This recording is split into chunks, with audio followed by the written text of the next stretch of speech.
So welcome back to Third Age Reforged and to another battle replay and to the second of the two battles I was recently sent by Lord of Belagost of historical battles in Middle-earth, and this one is going to be the first invasion of Gondor, where the invader comes from the east. The forces of Rhun will be clashing against the Gondorians today. The King of Gondor of the time was too old to lead his forces into battle, so his son led them in his stead, and this is the man who would later be known as Romendasil, the East Victor. So obviously Gondor in historical terms won this battle, and they will be marching towards the Easterlings across the way. This may be a historical battle, but it's more of a pitch battle than anything else, as you would expect given the subject matter. And there's something quite old school actually about this kind of fight. It reminds me of some of the fights and maps anyway that we used when I was first getting involved with some battle replay, so it's rather nice. And it is also nice that some of these fights are not simple grinds in siege settlements that we have seen plenty of over the course of the last year. Not that I'm complaining too much about such long battles, but it is nice to be able to record things midweek rather than having to set aside a whole day to record battles. So yes, we will be going through both armies, and there's no need really to go through attackers and defenders because there isn't really such a thing on this battle. I suppose more than anything Gondor would be considered the defenders, seeing as the Easterlings are the invaders here, but we'll go through the Gondorians first and foremost, starting off with Lord of Belagost himself playing as one of the Gondorian armies. He has got some veterans of Osgiliath on the front line, so one way in which Gondor can certainly assert dominance over the Easterlings is at long range. The Easterlings do have some decent archers of their own, but the Gondorians do set themselves apart with their defensive stats on their archers, which will make it more efficient for them to engage in a longer skirmish fights. Considering the nature of this battle, I don't think that's terribly likely. I think what's probably going to be happening instead is that there's going to be an initial skirmish, and then rather quickly we'll see cavalry and then infantry start to clash in that order. But yes, veterans of Osgiliath, not only are they very good at range because of the amount of punishment they can take, but also locked morale in melee, decent stats as well for a sword and board unit, make them a very good all-round pick. And then next to them we have some of the standard Gondor archers. They do lack the armour upgrade here, but this is a custom scenario, so the armies are assigned, so it wasn't as if the Gondorians had the option of upgrading the armour here. Even so, even without the armour upgrade, they still serve as basic archers very nicely. They'll be able to trade back and forth with the Easterlings just fine. Stakes have been set up, so if the Easterlings do charge forth, cavalry will not be able to assail the archers from the front. Pelagian Marines just in behind, so a little bit of javelin support. They're very basic as far as javelins in the game go. They're simultaneously a little bit too expensive to be used in the same disposable manner as stuff like the Snaga Skirmishers and Orc Javelins, but they're also not, well, they lack the punch that the really high-end stuff like the Reforged Javelins, the Medicel Guard, and especially the Demons of the Desert have. So a little bit of a strange unit, but they do still work as a nice supporting tool. But unlike other javelins, they can't be really a central part of the Gondorian effort. They are an accompaniment to everything else. And then we have several banks of the regular Gondorians. On a recent siege of Minas Tirith, we saw Gondor actually forego what is usually their ever-present core of infantry and spears, and it worked out quite well for them as well. But on this occasion, unupgraded spears will be making up the first of the front line, which they'll be decent defensively against the Easterlings, but they will struggle against a lot of the armour-piercing contingent, and they won't be able to do too much damage in return. So this is the first example of a unit which maybe doesn't trade so well with the opposing faction, as we've seen. And the same sort of thing applies to the Gondor infantry, only they will be able to give a little bit more in return than the spears in front. But for the most part, the regular Gondor infantry units, as they always are going to be primarily a defensive tool for Gondor, rather than one that's intended to do grievous damage to the enemy. And at the back we have the polearms. Now this is where Rhun will be a little bit concerned, because they don't really have something akin to the Fountain Guard, and the Fountain Guard are armour piercing themselves, are very, very nasty when it comes to dealing damage, but also because they are polearms, they do have all of the defensive accoutrements that you would expect to see from this kind of unit. And not only that, but their stats are actually pretty decent. Most two-handed spear or halberd or pike units especially tend to have really poor stats because their formation does a lot of the heavy lifting for them, but that's not true with the Fountain Guard, and it is something that the Gondorians are very often lean on. Speaking of which, more armour piercing from the Citadel Guard, which is actually where Lord of Belagost's general is today, so that's something. Citadel Guard also armour piercing, but they twin it with a shield. They don't have quite the same killing power nor the formations of the Fountain Guard, but still, the shield is a very worthwhile thing, especially on open battlefields like this, where it's going to be harder to avoid the enemy archer fire. Pinithgalen cavalry are a unit of cavalry which can be used successfully when you're being aggressive. Single HP cavalry, I've made my feelings very clear about them in this version of the game as it stands, but in certain situations they can be useful, and the Pinithgalen cavalry we have seen be useful in the past.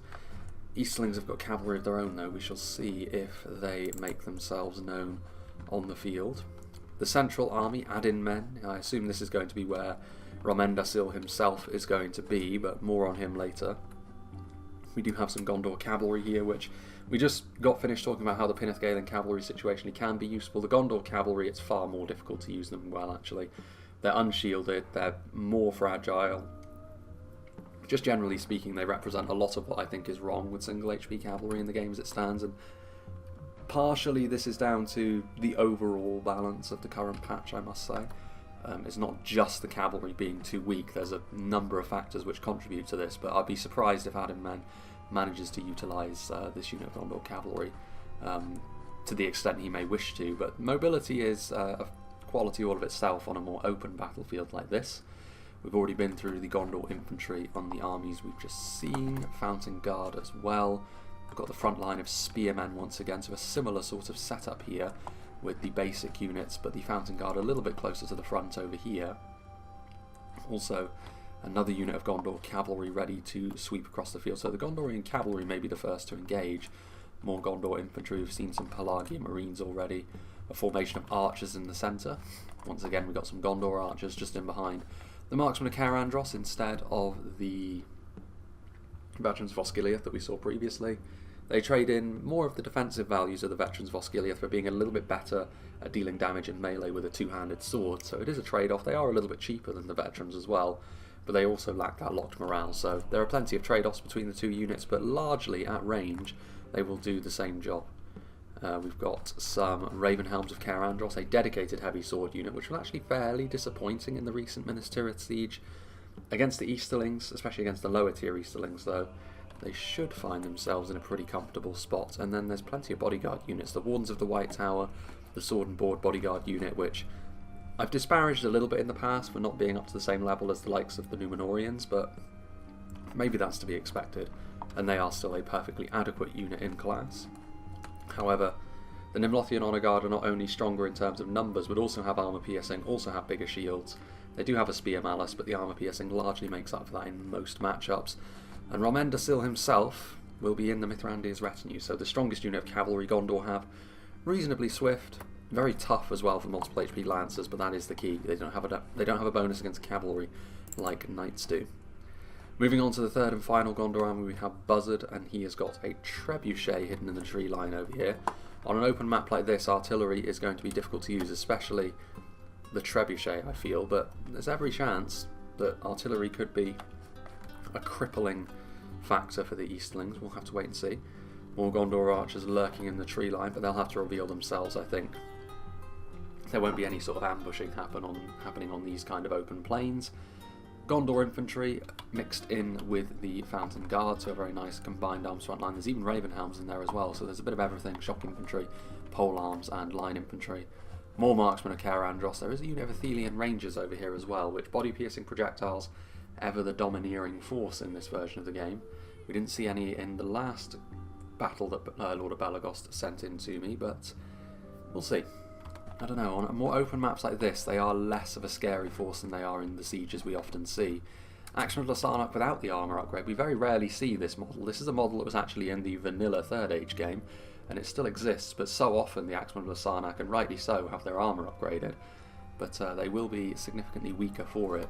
The armour that they often rely upon to provide the lion's share of their defence. Citadel Guard, Nimlothian Honour Guard, more armour piercing in spear form, Pelagian Marines, plenty of Axemen of Lasarnak, and then a huge array of cavalry as well. Gondor cavalry once again proving to be the lion's share of the mounted units for the Gondorians, so it'd be difficult to utilise them. Plenty of cavalry, and they're going to be making their way forwards, I'm sure, to be the initial wave against the Eastlings, and we shall start off with Sanket. Now, I did mention how the Gondor archers would be able to defeat the Eastling archers, but one thing Gondor don't have is crossbows. Eastrong crossbowmen are going to be quite vulnerable to the Gondorian ranged power that's on the field today, but if they can get into range, crossbows are exactly the sort of thing which will cause an awful lot of damage to the Gondorian infantry corps. We've got some Eastron Guard over here, which a lot of the standard Eastrons are the sort of thing we rarely see. We see a lot of the Clansmen because they're very cheap and tend to be quite efficient for what they are. Eastron Guard, in fairness, on this kind of battlefield, the anti-cavalry bonus they possess may prove to be pretty effective, but I don't know. Their lack of a shield and their lower armor values may prove to be fairly terminal against the Gondor archers as well. Dragon's Wrath Warlords, very much the same sort of thing as the Mithrandir's retinue, only they trade in a little bit of their... Well, actually I can't actually be too sure which one is the tankiest, because I know the Mithrandir's retinue are incredibly tanky. The heavy... Well, there is a heavier look to the Dragon's Wrath Warlords, but yeah, very similar kinds of units to be fair. Multiple HP Lancers, which again don't have an anti-cavalry bonus but are still very, very deadly. Eastron Horse Guard, so I do appreciate the use of single HP cavalry that is equal in numbers on both sides, so it will force both sides to try and utilise them as efficiently as possible. Flanked by some units of multiple HP cavalry, but it's not saturated. The battlefield isn't only multiple HP cavalry. Gamprim, Halberdiers, if they can get situated on the front line and do the business against the Gondorian infantry, that is where Rhun can really start to make some progress against the Gondor front line. We have some Narim just in behind. Like I said, they will struggle a little bit to gain dominance over the long-range game, but they're not defenceless in this regard. Many would have to just roll over and accept the fact that they're going to have to engage quickly when Gondor get into range, whereas Rhun at least can withstand a little bit more pressure from the likes of Gondor than most. Camels Chosen, not quite as strong as the Wardens of the White Tower, but similar kind of unit again to head up their infantry. And at the back, some Eastron warriors. So plenty of numbers with the Eastrons, but we'll see. Crossbows may very well prove to be a very important force on the field as well. The second Eastron army is going to be Dominion R, who's got some Variag mercenaries. This is the unit which will be better at skirmishing back and forth with Gondor because of that shield that they have, but even then, I mean, under normal circumstances they might be able to get away with this, but against a faction that's so comfortable at trading back and forth with heavy archers like Gondor, it's not going to be quite enough for them to gain the advantage. Eastron warriors and Gamprin once again forming up the vast majority of this front line. No flag rim in the last army, interestingly enough, but there is in this one, and armour-piercing line infantry, of course, is going to be worth its weight in gold, rather fittingly, against the Gondorians. We have got some Eastron warriors, some Camels Chosen once again, so similar kind of army, this only with a bit of flag rim.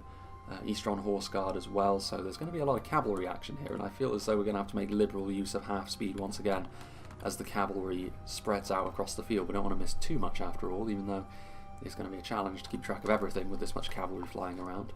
Narim also, and they do have the Dragon Knights. I mean, this is something that Gondor cannot claim to have an equal to.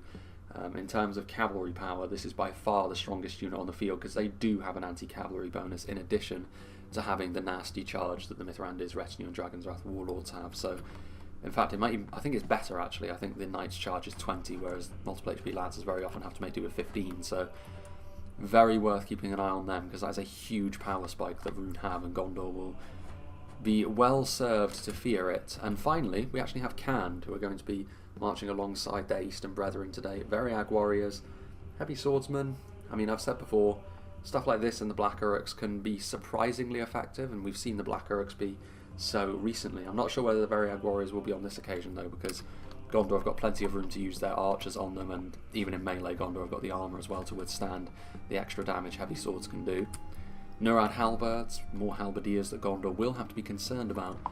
They don't want to be giving room to the halberdiers to dominate the melee engagements. Nurad footmen as well, very similar to the flag rim, only, like I've said in the past, those big rectangular wicker shields and how effective they are at absorbing arrow fire may be extremely important here. Like I've said several times already, the Gondorian archer line is going to be one of their most potent tools, and the Nurad footmen resist that better than most. Variag warriors who deployed their stakes, which is interesting. You don't often see the Variag warriors with stakes unless there's archers hidden in and amongst them, but it doesn't look like it. We've got Variag bowmen who, very similar to the Variag mercenaries, fittingly enough, they can do better at skirmishing with the Gondorians than other such units like the Narim or lower tier archers, but even then it's going to be tough. They might do a little better than Rhun in a skirmish can, but Gondor should still have the edge there. And finally, we have some of the basic cavalry of Khand, which it's been so long really since we've thought of Khand as a cavalry-focused faction because of the state of cavalry in the current version of the game. But here they are, bringing a lot of their single HP cavalry not through choice, but because it's enforced upon them. The Wind Riders of Khand, I should say, which are a unit of melee cavalry, which are reasonably swift, good in melee as well, but they do suffer a little bit if enemy archers can get their claws into them. And yeah, so it's going to be neat to see some of the basic units of Khandish cavalry, as was intended when their faction was envisioned, I think. And then Brotherhood of the Lance as well, a couple of units of them. Very, very effective actually off the charge. They do have the full charge bonus of 20, which, kind of similar to the Tharbad Riders, this does give them a place, but they are fragile. They're very much glass cannons. If they can get their charges off, they can be extremely effective, but considering the amount of single HP cavalry on the field today, they don't really need to concern themselves too much with that, because everyone is largely in the same boat. Now, I'm going to simply start the battle, I think. If there is going to be a cut, it'll be a very short one, because I'm going to assume the cavalry will be the first to clash in the open field, and then we'll see archers and then infantry. That's just a hunch, but we shall see. Let's get this show on the road, shall we? Open battles like this I always find are a little bit more difficult to predict than sieges, because it's much more about what the individual players will do and the moves they make, whereas in sieges they're a little bit more constricted in that regard. However, when you're out in the open field like this, it's going to prove to be a lot more down to how you decide to go about things. Certain units are going to be very key here. I think the use of the Dragon Knights on the other side of the field is going to be important, but equally I think it's going to depend on how quickly the actual larger scale melee engagement gets underway. The longer that Rhun leave it, the worse it's going to be for them, I think, because of the amount of ranged firepower that the Gondorians are going to be working with. Whereas Rhun themselves will be wanting to get up close and personal so they can utilise more of that armour piercing and get their crossbows into range as well, which is something the Gondorians will be hoping very much to try and pick off as they come. It does look as though Rhun are going to be sweeping wide, going into the tree line with some of their cavalry. I will be interested to see, actually this is canned as well, but I will be interested to see the performance of some of the lighter eastern cavalry as well, the Wind Riders and also the Eastron Horse Guard. These are units we don't see very often for pretty good reason, to be fair, but because the Gondorians also have to make do with some of their lesser cavalry units, so to speak, that is going to be a factor moving forwards. Interesting to be leading the way with the Gaunt Brim, although when you're walking your units, interestingly enough, the Phalanx units actually do have a higher walking speed to make up for the fact that they need to walk when in formation. But it does often lead to situations like this, where some of your units can be forging a path ahead, maybe a little bit faster than you would like. You certainly don't want to be leading the way with your Gaunt Brim, I don't think, into a fairly hefty Gondorian firing squad. Central army of add-in men setting up into position as well. Gondor using their cavalry a little bit more conservatively. I'm actually surprised at how conservative the cavalry use has been so far. I felt, based on the length of the fight, that the cavalry would have a bit of a dust-up in the middle of the field first and foremost, and then we would see the archers and infantry pick up the pieces, essentially. But it does look as though we're going to get everything all at once by the looks of things. Under normal circumstances I would make a cut at this juncture, but because it's a short battle, it doesn't actually hurt to actually have a look at how the players are deciding to manoeuvre in this sort of situation. Lord of Belagost initially heading out wide, maybe looking to occupy some slightly higher ground, but I feel as though he was maybe a little bit too far away from his allies for that to actually work out. The cavalry now sweeping forwards. The Gondor cavalry. Got to be a little bit careful. If they do get into range of the Variag mercenaries, these are one of the examples of an unshielded Gondorian unit, one of the more fragile units Gondor have at their disposal in general. So they don't really want to be charging towards ranged units in a last samurai-esque fashion, especially not when Rhun do have their own cavalry on station ready to block any charge. Strong Guard moving forward, so Dominion are jutting out a little bit further than his allies. Sanket's army further down the hill, and he is starting to move up to more directly join his allies. The terrain is soft, but so far the Gondorians maybe have some slightly easier access. The first engagement does happen. A quick charge. The Pinethgalins will come out of that the better. They have a slightly more robust charge, and certainly the tankier of the two units. Cavalry now going to be getting involved with one another across the field. I'm surprised actually that the Gondor cavalry elected to stop charging there, because they could have got that charge off onto the archers. Instead they have been stopped by the Eastron Horse Guard, but the numbers of the Gondorian cavalry working in their favour so far. Eastron Horse Guard looking like they might rout in the face of that. Eastron Horse Guard charging in once more, so the cavalry will be the first to start getting involved with one another, even if the archers too are having a part to play. Because this battle is taking so close to the runic front line, the runic range support will be forthcoming. Eastron Horse Guard, I mean, the presence of the Dragon Knights is going to be the sort of thing which easily wards off any more charges from the Gondor cavalry. Some hits into the backfield from the trebuchet. The lines that Rhun are in make the trebuchet more unlikely to be a devastating force on the field today. But we will see.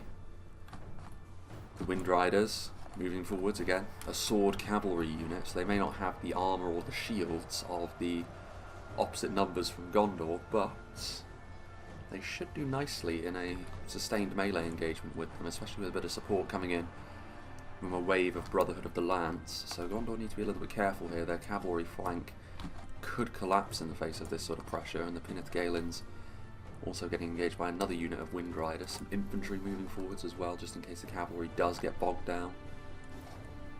And again, the range support so far is actually coming in from the men of the east and south. The engagement's happening closer to the Runic and Candish lines. Eastron Horse Guard on the flank. Maybe a bit of a forlorn charge this from the Pinethgalin cavalry, trying to charge into these Candish units, but I don't think it's going to work out too well for them.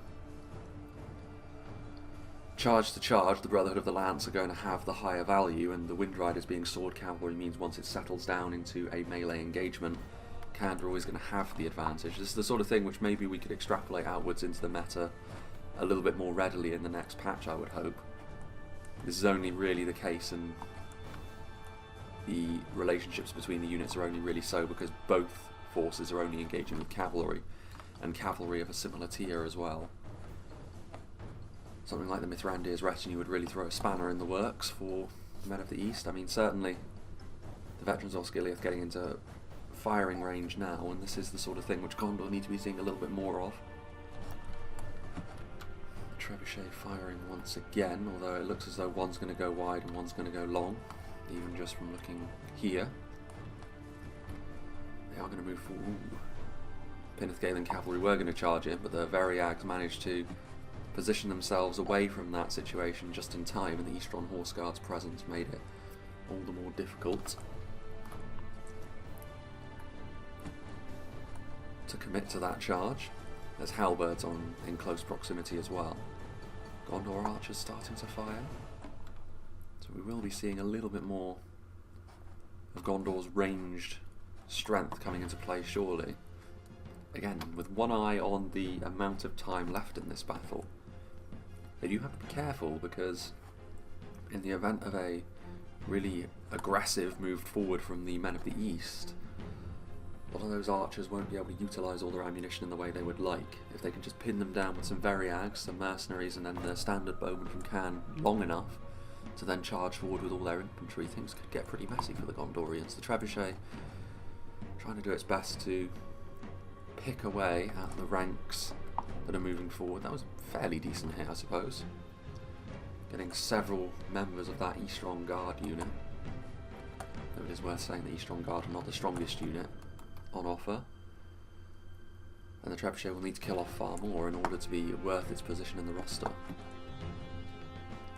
Gondorians are now moving forward, so the infantry, Gondor being the ones to move forward and engage in melee is an interesting choice. Pinethgalin cavalry, I mean, they are also coming in with some support from the archers as well. Another hit from the trebuchet as well, that one hitting the Brotherhood of the Sword.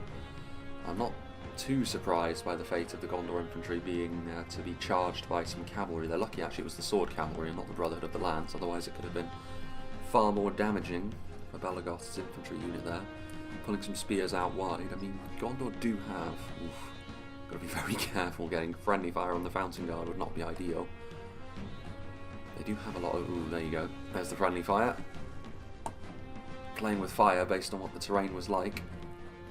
Still, give the Gondorians a kick up the backside and get them to advance into melee a little bit more swiftly. Nimlothian Honour Guard moving in. They're going to be charging into a halberd front line, and I'm sure that reinforcements will come in, but it is interesting that no other units were in front of these halberds right from the off.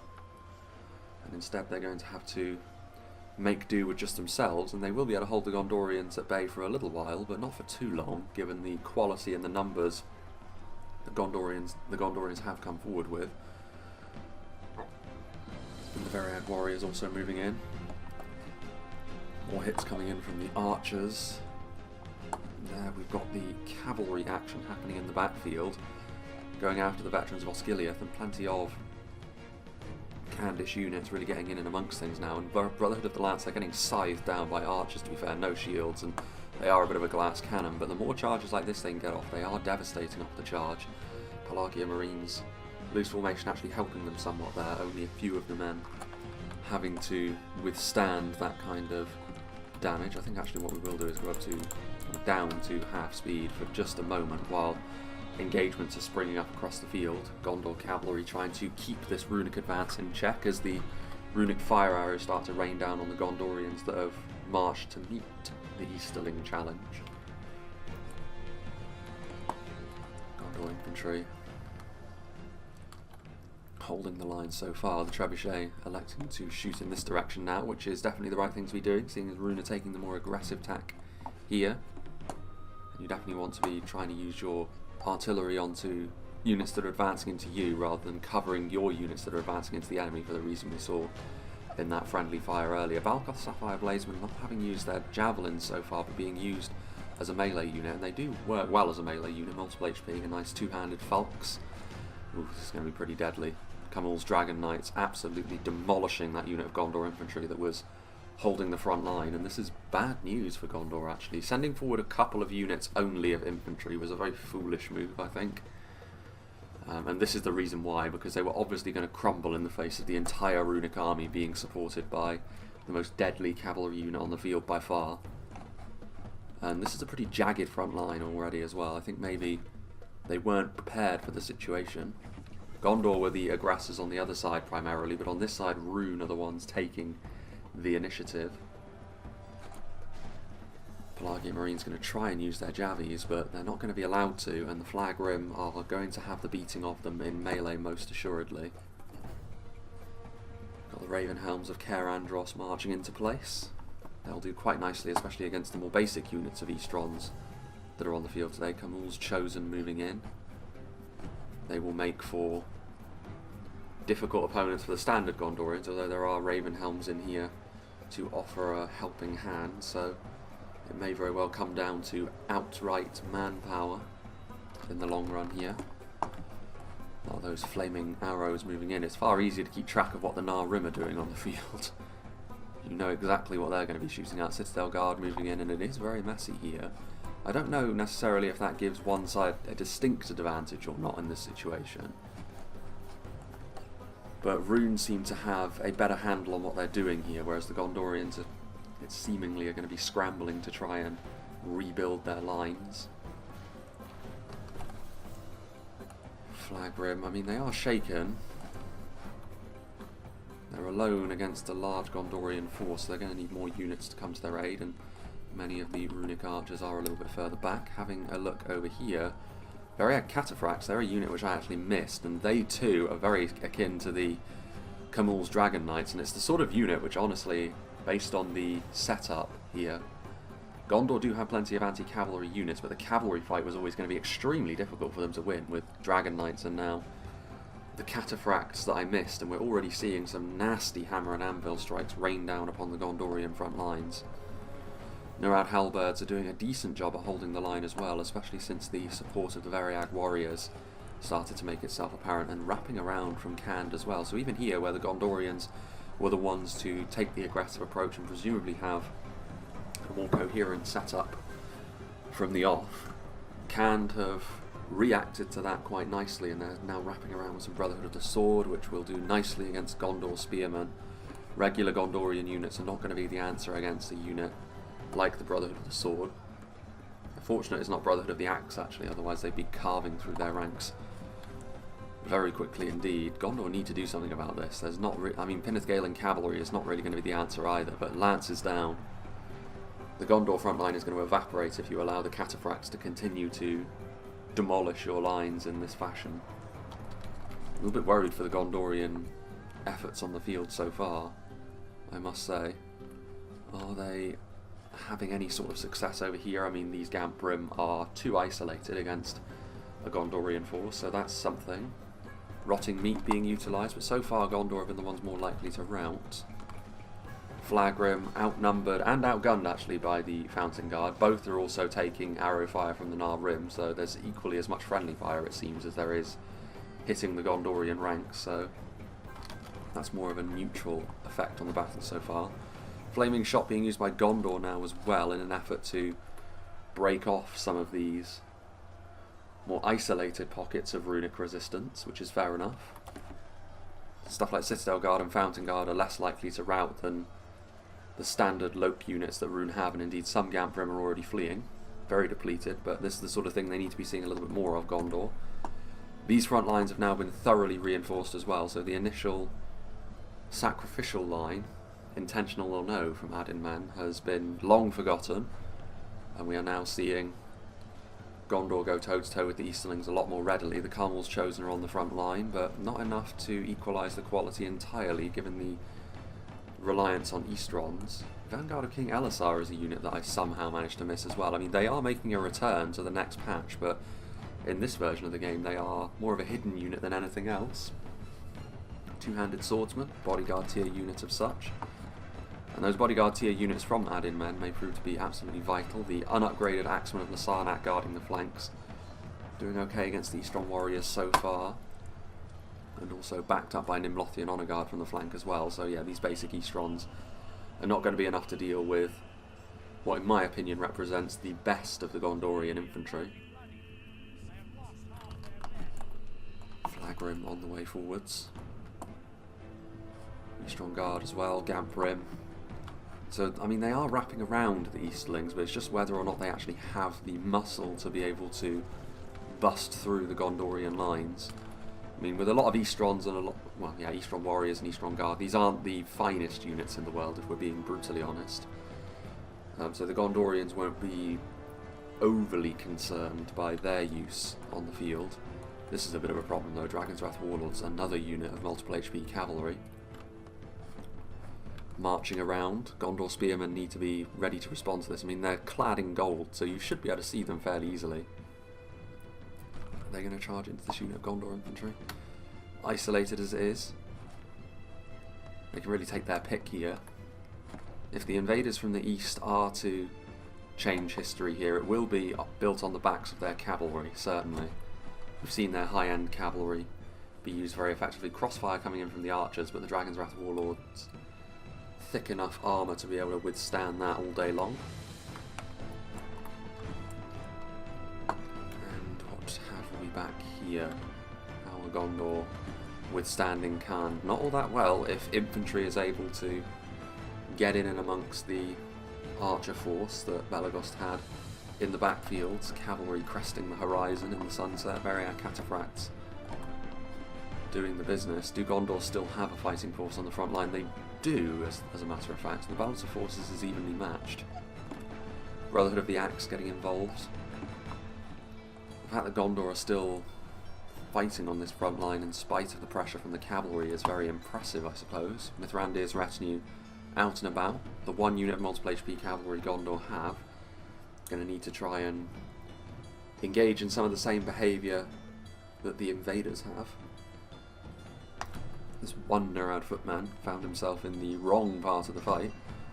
getting skewered by several Citadel Guardsmen over here on this flank. Still, I mean, they're going to compromise the front line once again, and they're going to be able to hit the Fountain Guard from the rear.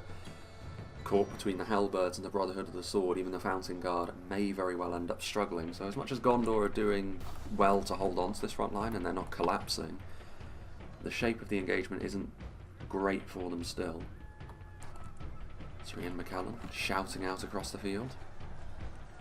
Some of the Gondorians pushing forward into some of the more exposed units. I mean, we haven't really been seeing the Eastron crossbowmen as of yet. Haven't even been hearing the whistle of their bolts, but they are over here.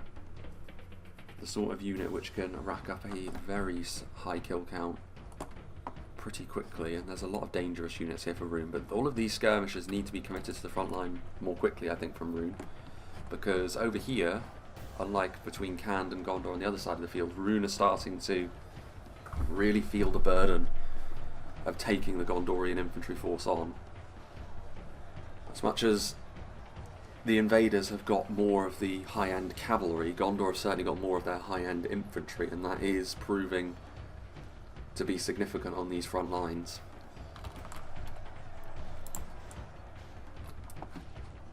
The Balkor Sapphire Bladesmen are now moving in. Those Camel's Dragon Knights, slowly but surely across the battle, have taken a lot of damage. Perhaps being focused down by arrow fire, which will take its toll eventually. They are going to get a nice rear charge now. Although, I mean, the Gondor archers will get squashed by them, but it's good for Gondor in many ways that the Gondor archers were the ones to take on the burden of that charge. Got to be very careful as well with Nimlothian Honor Guard around, because they will demolish cavalry, and the runic front line is falling apart in places. Citadel Guard are now streaming forwards. A lot of Gondor infantry just got freed up, and Rhun's infantry just in general won't have the numbers to sustain itself anymore, so they're going to have to hope that they can do a lot of damage as their line breaks with units like the Guildsmen, Bladesmen and their crossbows. Otherwise it's not going to end too well for Rhun over here. The Wands of the White Tower bursting forwards as well. Decisive action here from the Gondorian infantry, even though there are Carmels chosen back here to move their infantry forwards to try and silence the runic firing squad. Unsurprisingly, the Dragon Knights right in and amongst things, and eventually Fountain Guard and the like were always going to take their toll.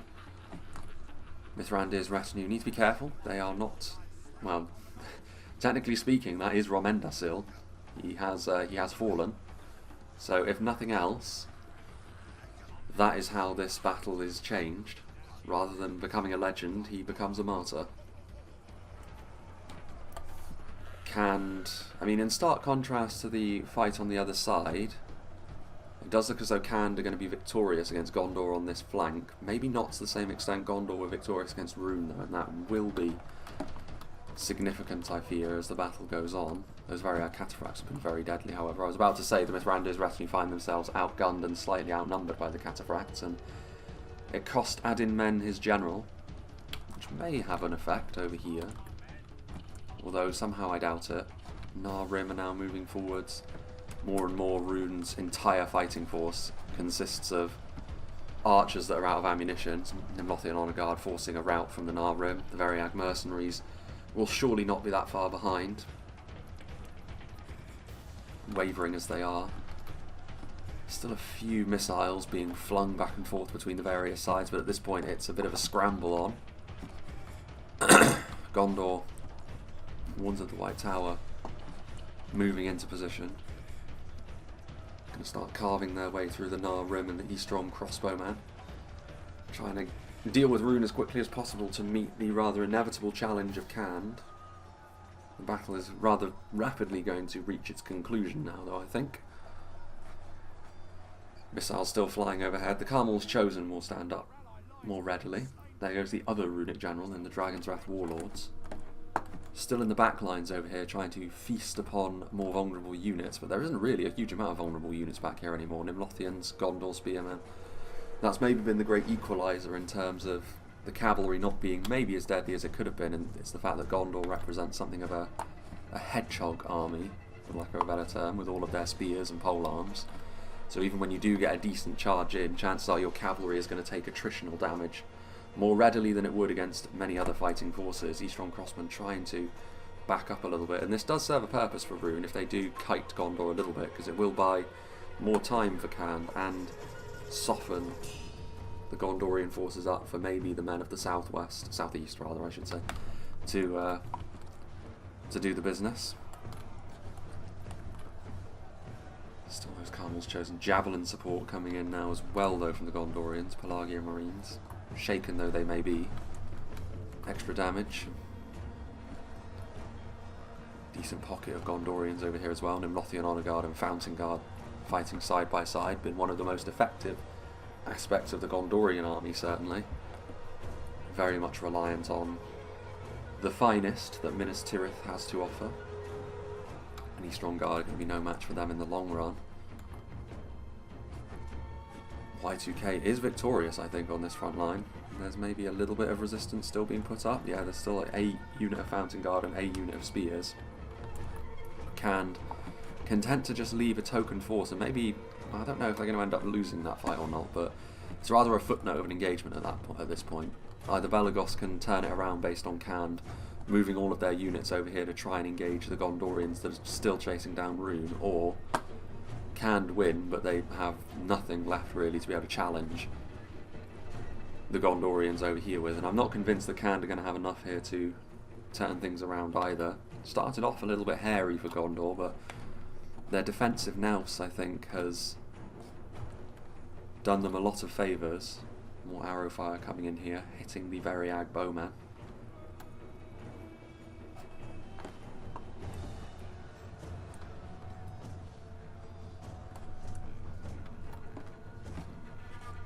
Axeman. And they still have some units, I suppose, but when you consider over here, and this is the length of battle where your archers, I mean, field battles like this, archers are rarely going to run out of ammunition that we see in siege battles. As I say that, I think those marksmen the Karandros just did, but there's always going to be some kind of ammunition left for both sides in this sort of situation. And we are seeing that now with the Gondorians maybe not able to use their archers to great effect early on, but now as the battle enters its concluding phases, they are able to support what's left of their infantry with some arrow fire. Vanguard King Elisar still pretty healthy, it must be said. Is this where his general is, I wonder? Doesn't look like it. He would stand out against the darker grey armour that the Vanguard tend to have. The runic skirmishers. The trebuchet crew actually going around and now preventing the Eastron Crossmen from easily retreating. They will take a few more losses here. It's only the trebuchet crew, but it's going to make life far more awkward. And they're trying to kite, and like I said, it does serve a purpose, but I don't think it's going to make too much of a difference now, to be brutally honest. Further over here, the Gondorians, Brotherhood of the Sword, and what remains of the Veriag Cataphracts. They'll be just fine for dealing with a unit of exposed Gondor archers, but this will be nothing but a consolation, you fear.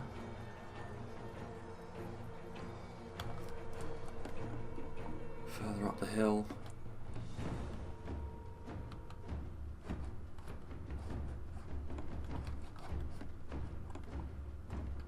well, I mean, Khand siphoning off their units has allowed Belagos to way back into the fight as well, and that's going to be the end of the battle, really.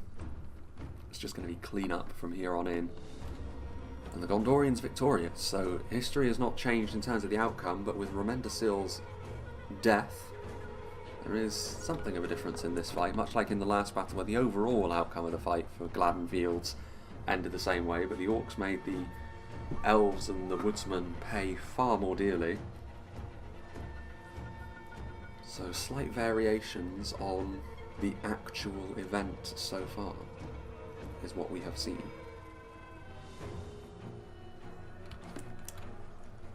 As what is the Haradrim Warlord blares out over the battlefield.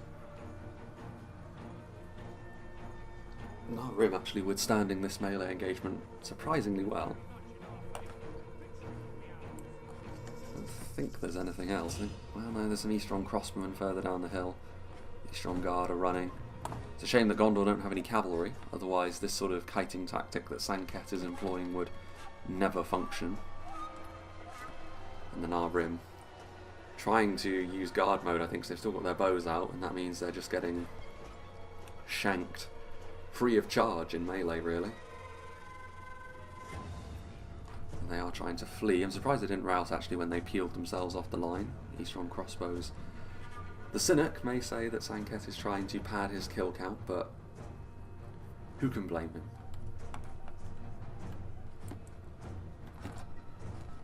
And another volley of crossbow bolts, and this is going to be enough to give pause to even the mighty Nimlothians. And I don't think there's much else going on back here. I mean, there are still Variag cataphracts. The odd arrow landing nearby. Nimlothian Honor Guard, I think this is the Brotherhood of the Sword, is it not? Yes, it is. But a unit of the Nimlothians that are far healthier than they will be able to finish them off.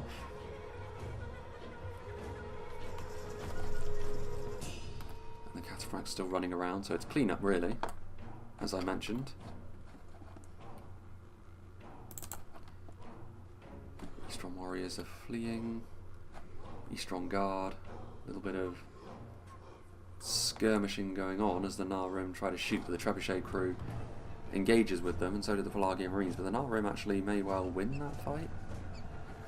The Eastron crossbows finally being tied down, and obviously the Eastron crossbows is one of the biggest mismatches on the field. Nimlothian Honor Guard versus Eastron crossbowmen in melee.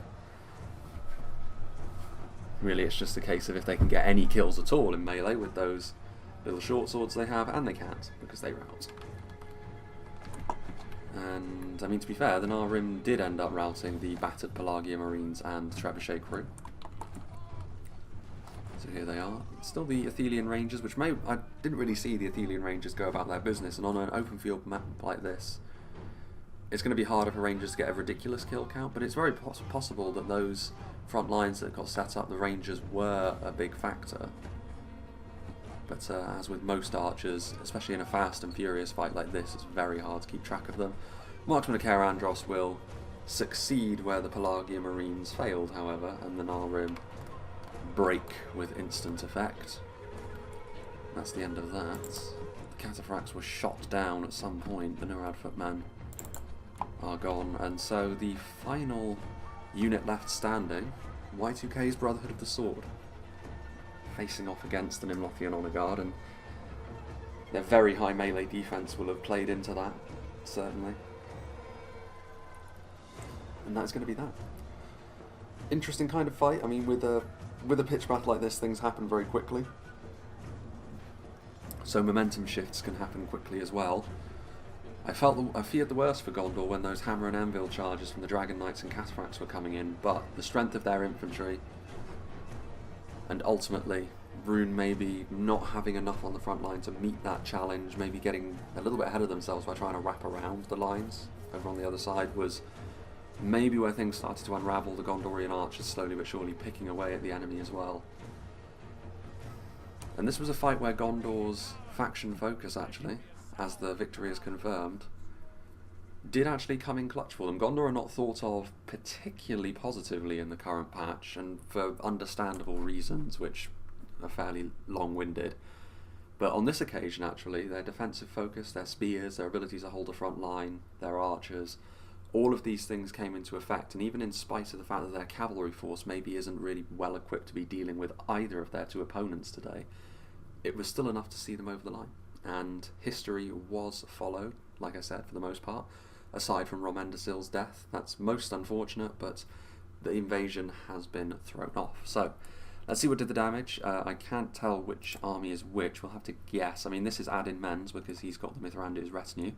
And they actually got a decent amount of kills. We only saw them buzzing around a little bit, but they must have got some decent charges and acted in the aid of that central engagement, which Gondor winning was so key to their efforts. Standard Gondor cavalry doing quite poorly, but that's not too surprising. They're a very poor unit. Gondor infantry, I mean, it kind of depends on how much punishment they took, but kills wise, some of them, anyone that broke 50 is maybe acceptable, I suppose, but even still, I mean, against Rhun, the armor piercing that they receive is going to be pretty nasty anyway. Gondor Spearman 1 only getting 6, but I think that was the unit that was crushed when it was sent forward all on its lonesome. The higher tier units, however, are where the real kill counts lie. One unit of Fountain Guard getting 342 kills, so that frontline engagement definitely treating them well. Wardens of the White Tower getting 142 as well. Nimlothian Honor Guard 236, so yeah, it was really the elite infantry that was propping the Gondorians up.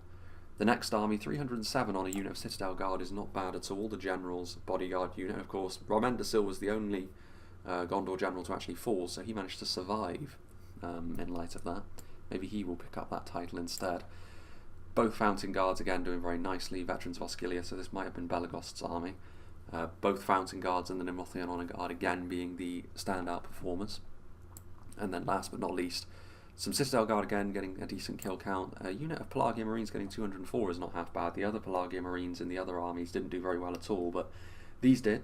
Very run-of-the-mill as far as javelins go, but still very nice. Again, the Nimlothian Honor Guard. Definitely the MVPs across all three armies, really, and showcasing why I'm always full of praise for this unit. Again, those big shields probably helped them see off a lot of damage across the battle as well. The Athelian Rangers getting 182, that is a decent amount of kills. Even though Rangers in a siege can be expected to get upwards of 400, on a pitch battle like this, where things are faster and more open and they're more vulnerable, it's not quite so simple, so getting 182 is actually a decent return. Vanguard of King Elisar as well, which we saw here and there throughout the fight, doing okay. Trebuchet 113, not terrible, but also a bit of friendly fire, also takes the luster off that somewhat.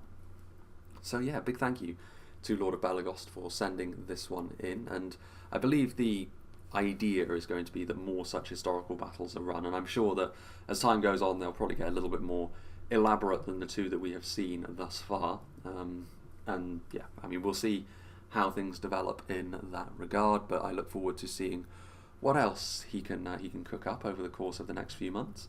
And yeah, as for what else is going to be coming up, this battle replay is going to be coming out a little over a month from when I record it, so this is early October for me, but for you we'll be heading into kind of mid-November at this point, I think, so it's getting a little bit difficult for me to predict what exactly is going to be coming up next, but I do know that of battles I still haven't recorded, I've got a couple from Winged Swordsman 44, so probably some large-scale siege battles on some classic maps from Reforged that we will be seeing here and there. I do have a couple of rather chaotic free-for-alls from the Womb Raider as well, which will be sprinkled in here and there between now and the end of the year, I'm sure.